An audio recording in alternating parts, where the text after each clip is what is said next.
Good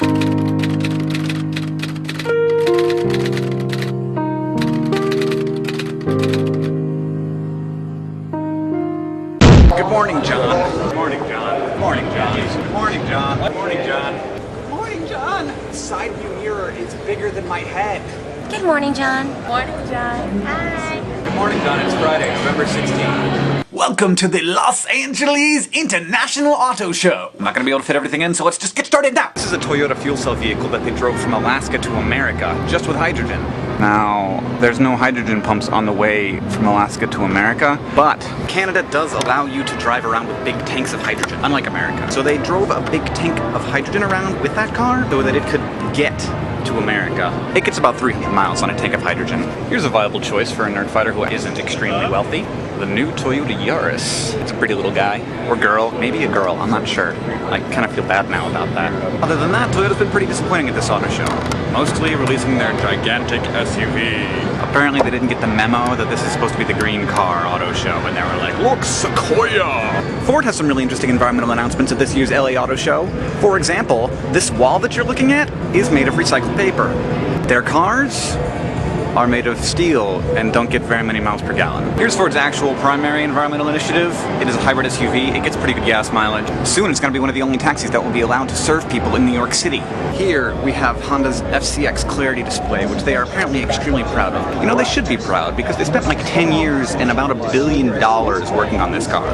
Good job, Honda. But they're not the only ones with fuel cell cars here at the LA Auto Show. This, my friends, is GM's fuel cell offering. Nothing more than a fuel cell in a Chevy Equinox body. But this is going to be the first fuel cell car on the road here in California, in New York, and in DC. It doesn't have a tailpipe. It has vents. Here's one of the big stories of LA's auto show. It's the Volkswagen Space Up Blue. This baby is also a fuel cell vehicle. Volkswagen says that its fuel cell technology is more efficient and cheaper to produce than both Honda's and GM's. Here we have the Lexus hybrid drive. It's kind of like getting exactly what you would with a Honda Civic, except that you get to pay way more money. Now I know what you're thinking, Mercedes in green?